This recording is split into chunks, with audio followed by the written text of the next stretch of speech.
Oh, go ahead. Yeah. You can do it. He doesn't have any hands. Let me do it for you. There you go. That's a lot of candies. Yun, uwi na mga dre, no? Nakatapos na naman tayo isang araw. 3 days na lang mga dre. At bakasyon na namin ng mahaba-haba. Pwede na makapagpahinga. Ang pinakaantay na pahinga, no? Sana nga makapahinga at walang part-time ba yung ganun, di ba? Yung talagang pahinga lang kasi magpapasko, di ba? Alright. Yun. Sa wakas, mga dre. Makagala-gala, no? Maaga-aga pa. At wala naman akong part-time ngayon kaya pupunta ako dito sa ano, mga dre, no? Sa bilihan ng ano, ng mga jogging pants ba. Meron akong ano, mga dre, no? Meron akong nabasa sa Facebook. Credit sa owner nito, mga dre, no? Ang sabi niya is why building dream house back home is a mistake. Kasi nga kung matatandaan nyo mga dre, no? Si Jocelyn at saka yung nanay niya is nagpagawa, pinaayos nila yung bahay nila dati. At sa pagpapaayos na yon, gumastos sila talaga ng malaki-laking pera. At ngayon, yun, basically walang nakatira sa bahay, 'di ba? Yung kapatid ng tatay ni Jocelyn minsan doon natutulog, sila yung tumitingin-tingin doon, 'di ba? So, ang nangyayari ngayon is magpapadala ng pera para ba sa pambayad ng bills, mga dre, basically. Tsaka ano ba? Yung mga repairs, mga maintenance, 'di ba? Tsaka yung likod nun, 'di ba? Kailangan pang ano 'yun, mga dre. Kailangan pang paggawa ng ano paggawa ng anong tawag diyan, ng suporta kasi nga basically likuran ng ano 'yun, mga dre, no? Likod ng bundok yung likod ng bahay nila. So sabi nga, marami nga nagsabi na prone daw yon sa landslide. At ngayon, last year umuwi sila, this year hindi sila uuwi, diba? At ewan ko kung kailan uli sila uuwi. So parang sabi ko nga dati, mga dre, no, is it really worth it na magpatayo ka ng bahay, magpagawa ka ng isang bahay na malaki? Kasi nga iniisip mo na pag uuwi ka every now and then, may bakasyonan ka, 'di ba? At ngayong hindi ka umuwi, sabagay nandun lang yung bahay, mga dre, no? Nakatenga. Dito sa nabasa ko, mga dre, no, maganda yung istorya niya. Sabi niya gano'n na merong isang caregiver dito sa Toronto na umalis nung Pilipinas nung nasa 30s pa lang siya at nag-work abroad. Sabi niya, dreaming of building a big house for her family in her home province. Over the years, Victoria sent most of her earnings back home to construct a 2-story 6-bedroom house with a balcony overlooking the fields. The house was her pride and joy. Something she imagined retiring to someday.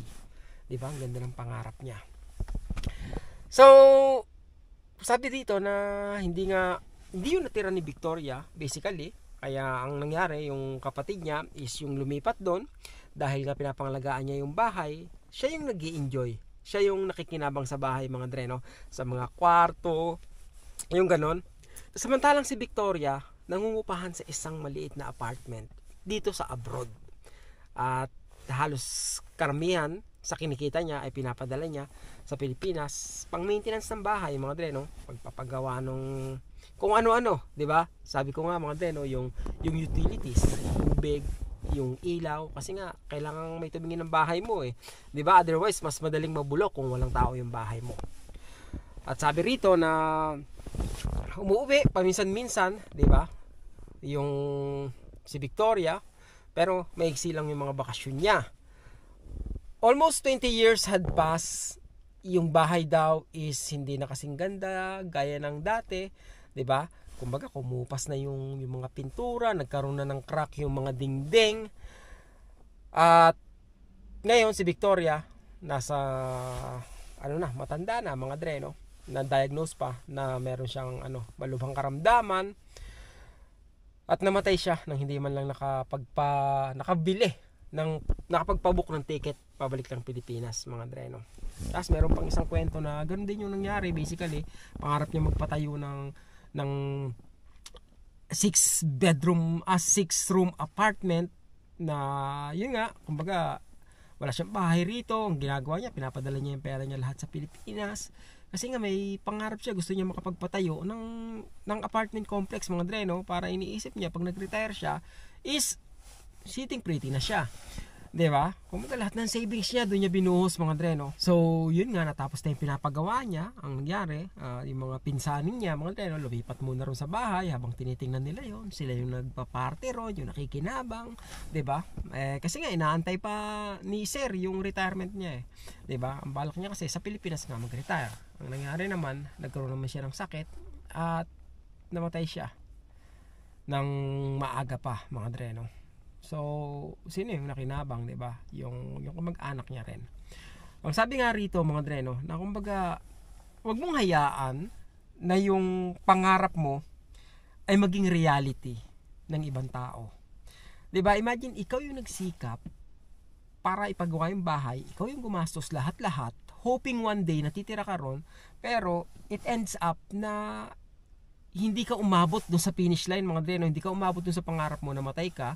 Tapos yung pinagsisikapan mong bahay na ipinatayo na alam mo yun, na balak mong tirahan sana pag nag-retire ka sa Pilipinas, ngayon naiwan sa asawa at anak mo na hindi naman mga interesado, sabi mga dre, no? Hindi naman interesado doon sa mga ari-arian na yon, ginawa nila, binenta na lang nila. Kaya ngayon, mga dre, no, yun nga yung sabi ko rin dati kay Jocelyn na parang worth it ba talaga yung gagawin nyo? I mean, kasi yung mga nakapanood ng video ng bahay nila Jocelyn sa probinsya, mga dre, no, yung ano pa lang nun, yung bubong pa lang dun sa balkonahe, tsaka yung, kasi ano nga yung bundok yun, mga dre, no? Kumbaga patarik yun eh. So ang ginawa nila, nagtambak sila doon, ng nagtambak, bumili ng malalaking ano, bato, yung boulder, tinambak doon, mga ilang truck yun, mga dre, no? Para lang magkaroon sila ng ano, ng patag na harapan. So doon pa lang, mga dre, no, ang laki na nang nagastos doon. Ilang daang libo na yung nagastos doon. Kaya sabi ko, grabe, ang laki na nagagastos nyo sa isang bahay na hindi nyo naman titirhan. Kasi sabi ko nga, what if tinguwi kayo, 'di ba? Ano na lang yung titira kayo sa hotel, 'di ba? Ilang araw lang naman eh. O kaya mangupahan kayo ng bahay. Baka pwede yung ganun. Instead of magpagawa ka ng bahay na ubod ng mahal, 'di ba? Tapos iiwanan mo din lang sa mas mahabang panahon. Ibang tao yung nakatira, ikaw yung nagbabayad ng kuryente, 'di ba? Minsan kailangan mo pang pasahurin yung tao na nangangalaga ng bahay na yon. So parang lahat, mga dre, no, lahat palabas. At saka sa probinsya nila, mga dre, no, ang daming kong nakikitang ang gaganda ng bahay nasa gitna ng bukid. Na parang yun nga, parang ano yun eh, pride and joy, 'di ba, na nakarating ka sa ibang bansa, nakapagpagawa ka ng napakagandang bahay, nasa gitna ng bukid, 'di ba? Parang sign 'yun eh na ano, parang naging successful ka sa pag-iibang bansa, 'di ba? Merong isa na kumbaga nagpagawa sila ng bahay, mga dreno. Ginastosan nila ng milyon-milyon as in sa probinsya, mga dreno. Ngayon, kumbaga ang plano nila magre-retire, yung isa sa kanila sa mag-asawa, ang plano sa Pilipinas mag-retire, kaya pinapuli parnish niya yung bahay, talagang milyong-milyon piso yung ginastos nila, mga dreno. Nagtatrabaho sila sa ibang bansa. Ang nangyari naman, nung natapos na yung bahay, hindi na rin inabot ng retirement yung lalaki, mga dreno. So namatay. So yung babae ngayon, parang ano pang silbi ng bahay na to sa akin, 'di ba? Hindi naman ako yung may gusto nito, kundi yung asawa ko. Sinuportahan ko lang siya. So ngayon ang ginagawa is binibenta yung bahay sa napakatagal ng panahon, mga dreno. Ang problema, yung bahay is nasa isang medyo malayong probinsya at binibenta nila yung bahay na yon ng mahigit 10 milyon. Ilang taon na hindi pa rin nabibili, 'di ba? I mean, alam niyo yung mga dre, oo, 'di ba? Napatunayan mong nagsucceed ka eh, 'di ba? Nakapagpatayo ka ng bahay eh, pero ano yung naging cost? 'Di ba? Anyway, may bahay kami sa Pilipinas mga dre, no? Yun nga sa nanay ko. Pero sa akin, okay na yun eh. Ang para sa akin mga dre, maliit na bahay lang. Hindi ko kailangan ng ng grandeng bahay. Yung, alam mo yun, let's say, 3 kami sa bahay. 4 yung kwarto. Para kahit paano may isang extra, di ba? Kung sakali para sa bisitang malalasing. Pero, ayun lang mga dre, no? Yung bahay namin ngayon, 'di ba? Yung binabayaran ko sa Pilipinas. Maliit lang 'yun, 3 kwarto lang 'yun. Tsaka ilang square meter lang 'yun? 30. Ewan ko, nasa 30 mga dre pero up and down eh. Kaya nasa umaabot siguro ng 50 eh, 50 square meter eh, 'di ba? 2 kwarto sa baba, sa taas, isa sa baba. Yung ganung kalaki, I think okay na 'yun eh. Pwedeng lakihan ng konti. Pero more than that, hindi na kailangan mga dre, no? I mean, what's the point? Ang kailangan ko lang is bahay na matutulugan. Ang para sa akin is mag-invest ako ng mas maganda sa experiences sa buhay mga dre, no? Kaysa doon sa sa bahay. I don't know. Ewan ko, ganun siguro talaga ako mag-isip mga dre, no? Kayo ba? Kumusta ba yung mga investment nyo na bahay mga dre, no? Pero masarap siguro magka-farm, di ba? Magka-farm ka, magpatayo kang maliit na bahay doon. Yung may lupain ka lang. Pwede ka magtanim. Pwede ka mag-alaga ng mga manok, di ba? Pwede ka mag-alaga ng, di ba? Wala yung baboy mga dre, no? Pag yun, backyard pig pen, bawal na. Anyway, yun nga mga dre, no? Yun ang hinaing ko ngayon. Hindi, yun lang naman yung nabasa ko mga dre, no? Tsaka yun nga, naisip ko nga yung usapan namin tungkol nung pinapatayo nila yung bahay sa probinsya. Sayang ba yung pera? By the way, may nakita pala ako dong kumbaga, di ba bahay nila, okay?